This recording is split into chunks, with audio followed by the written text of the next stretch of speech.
Le philosophe qui connaît la vérité doit être préparé à se retenir de l'exprimer, non pas tant pour des raisons de commodité que pour des raisons morales.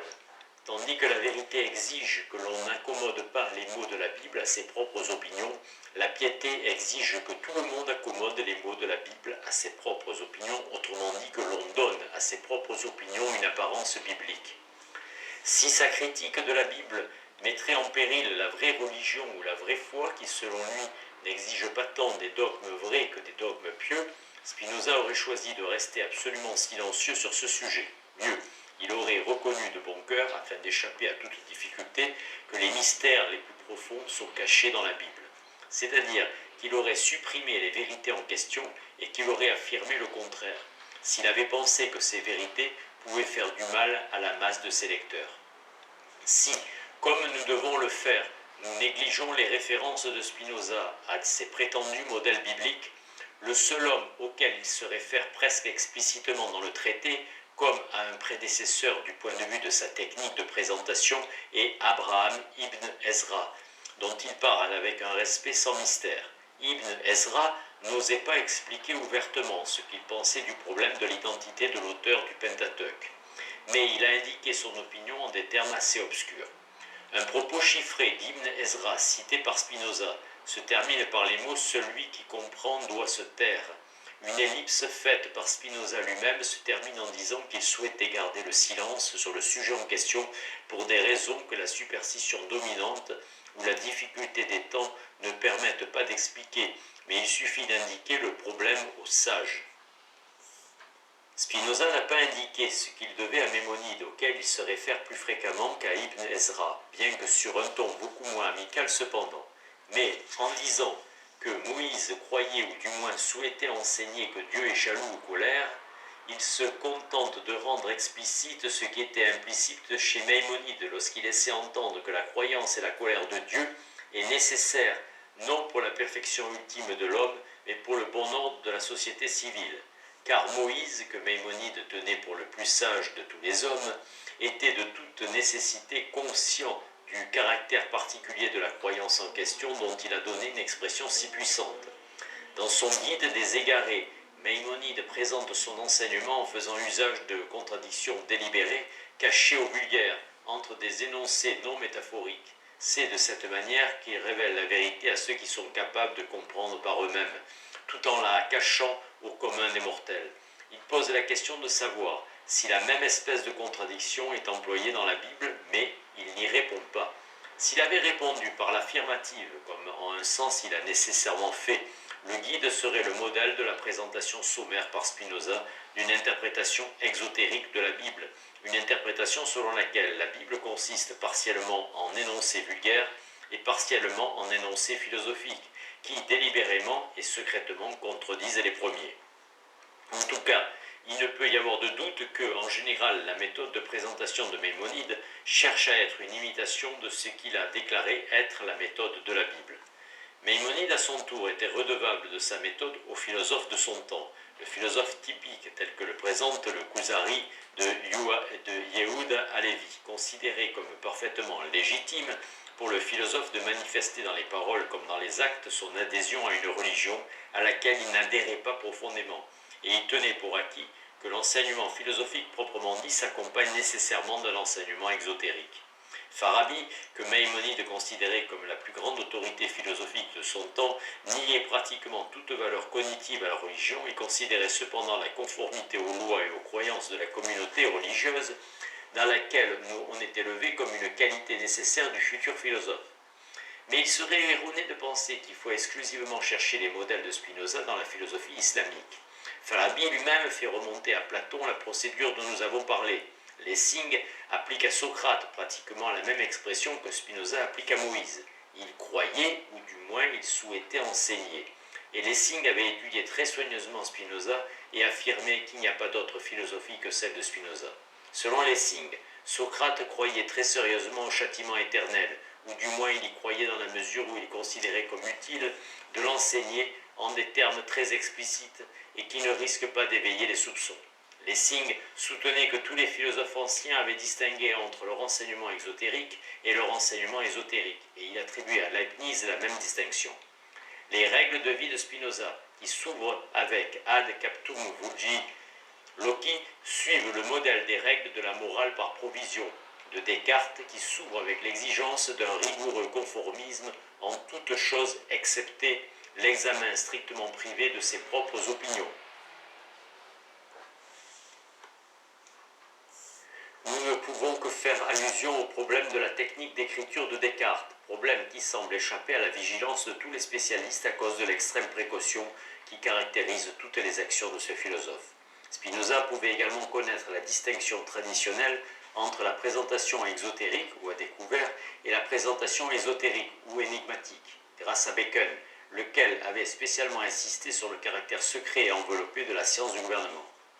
Le lecteur de Spinoza doit attacher une attention particulière au principe de Bacon sur l'usage des mots. Le meilleur semble être de suivre la route des anciens, usque ad arras, et donc de conserver les termes anciens, même si j'en altère quelquefois les usages et les définitions, me conformant aux procédures modérées du gouvernement civil, là où cependant il y aura une altération. Néanmoins, eadem magistratum vocabula, on utilisera les mêmes noms pour les magistratures. On sait fort bien combien Spinoza s'est conformé en silence à cette règle politique. Il semble y faire allusion lorsqu'il dit que si un homme souhaite modifier la signification d'un terme dont il se sert habituellement, il ne saura pas sans difficulté le faire avec rigueur dans la parole et dans l'écriture. C'est seulement en cas de nécessité que Spinoza a forgé une terminologie qui lui soit propre. La forme traditionnelle devait en quelque sorte apaiser l'inquiétude aux conséquences dangereuses. Les lecteurs pouvaient ainsi à première vue penser qu'ils se trouvaient dans un monde philosophique familier. Il nous faut simplement nous souvenir du fait que toutes les choses excellentes sont aussi difficiles qu'elles sont rares. La précaution ou l'esprit d'économie de Spinoza dans la communication de ses opinions sont loin d'être excessifs si nous en jugeons par les critères reconnus par nombre de penseurs antérieurs. En fait, estimé en fonction de ces critères, il se révèle extraordinairement audacieux. L'homme déjà très audacieux qu'était Hobbes avouait avoir lu le traité, n'avoir pas osé lui-même écrire avec autant d'audace. Après avoir lu le traité, n'avoir pas osé lui-même écrire avec autant d'audace. Spinoza était fort audacieux dans la mesure où il est allé aussi loin qu'il pouvait aller en tant qu'homme convaincu que la religion, c'est-à-dire la religion positive, est indispensable à la société et qui prenait au sérieux ses devoirs envers la société. Il fut prudent dans la mesure où il n'a pas exprimé toute la vérité avec clarté et sans équivoque, mais a maintenu ses propos pour autant qu'il en avait connaissance dans les limites que lui imposait ce qu'il tenait pour les prétentions légitimes de la société. Il s'exprime donc dans tous ses récits et tout spécialement dans le traité Ad Captum Vulgi. Cela n'est pas en désaccord avec le fait que le traité est explicitement destiné non pas aux vulgaires mais aux philosophes. Car Spinoza n'était pas dans la position de pouvoir effectivement empêcher les hommes vulgaires lisant le latin de lire le traité et donc de l'exécrer. C'est pourquoi ce livre a pour fin non seulement d'éclairer les philosophes en puissance, mais également de neutraliser l'opinion que le vulgaire avait de Spinoza, c'est-à-dire de tranquilliser la plèbe elle-même. En outre, le traité est destiné non pas tant aux philosophes purs et simples qu'aux philosophes en puissance, c'est-à-dire à des hommes qui, du moins pendant les premières étapes de leur formation, sont profondément imbus des préjugés du vulgaire. Ce que Spinoza considère comme le préjugé fondamental de ces philosophes en puissance, auquel il destine le traité, est simplement une forme spéciale du préjugé fondamental de l'esprit vulgaire en général. Dans le traité, Spinoza s'adresse à des philosophes en puissance, d'une espèce déterminée en présence du vulgaire. Il parle en conséquence d'une manière telle que le vulgaire ne comprenne pas ce qu'il veut dire. Pour cette raison, il s'exprime de manière contradictoire. Ceux que choquent ses propres opinions hétérodoxes seront calmés par des formulations plus ou moins orthodoxes. Avec audace, Spinoza nie la possibilité de miracle proprement dit, dans un unique chapitre. Mais il parle tout au long du livre de miracles sans dire clairement dans les autres chapitres qu'il entend simplement par miracle des phénomènes naturels qui ont semblé étranges aux penseurs vulgaires et qui les ont observés ou rapportés. En exagérant pour rendre les choses plus claires, on peut dire que chaque chapitre du traité a pour fonction de réfuter un dogme orthodoxe particulier, tout en ne touchant à aucun des autres dogmes orthodoxes. Hobbes suit fondamentalement la même procédure dans la troisième partie de son Léviathan. Seule une minorité de lecteurs prendra la peine de garder fermement à l'esprit les résultats de tous les chapitres et de les juxtaposer. Seule une minorité de lecteurs reconnaîtra que si un auteur énonce des propos contradictoires sur un sujet, il se peut bien que son opinion s'exprime dans les propos les moins fréquents, voire une unique fois, tandis que cette opinion est dissimulée par les propos les plus fréquents, voire les propos toujours affirmés, sauf cette unique fois. Car beaucoup de lecteurs ne saisissent pas parfaitement la signification du fait que la fréquence de la répétition d'une proposition n'augmente pas son importance ou sa vérité. Il faut également considérer la douceur habituelle du peuple, un bon naturel qui assez rapidement répugne à accepter. On trouve scandaleuse la brutalité inquisitoriale et l'absence de scrupules qui sont requises pour arracher ses opinions véritables à un auteur habile qui fait tout pour les cacher, et tous excepté un petit nombre. Il n'est donc pas trompeur de dire que les propos orthodoxes sont plus évidents dans le traité que les propos hétérodoxes. Ce n'est pas un accident, par exemple, si la première phrase du premier chapitre affirme que la prophétie ou la révélation est une certaine connaissance que Dieu a révélée aux êtres humains, nous pouvons convenir d'appeler affirmation première les affirmations plus ou moins orthodoxes et affirmation seconde les affirmations qui les contredisent. Des deux affirmations concernant Jésus, la première est nettement plus près de l'opinion chrétienne orthodoxe que la seconde. Il faut prendre cette règle avec un grain de sel. La conclusion de la partie théologique du traité est à peine moins orthodoxe que son ouverture. Les affirmations secondes ont plus de chances de se trouver conformément à une règle de rhétorique judiciaire, quelque part au milieu, c'est-à-dire en ces lieux moins exposés à la curiosité des lecteurs superficiels. Ainsi, même en présentant son opinion véritable dans un groupe d'énoncés explicites tout en la contradisant dans un autre groupe, Spinoza pouvait la révéler aux lecteurs plus attentifs tout en la dissimulant aux vulgaires. Mais toutes les contradictions de Spinoza ne sont pas explicites. Dans certains cas, ce ne sont pas les affirmations explicites qui contredisent d'autres affirmations explicites, mais les conséquences nécessaires des affirmations explicites. Dans d'autres cas, nous nous trouvons devant une contradiction entre deux énoncés explicites, dont aucun n'est nécessairement hétérodoxe, ni n'exprime directement l'opinion de Spinoza sur le sujet.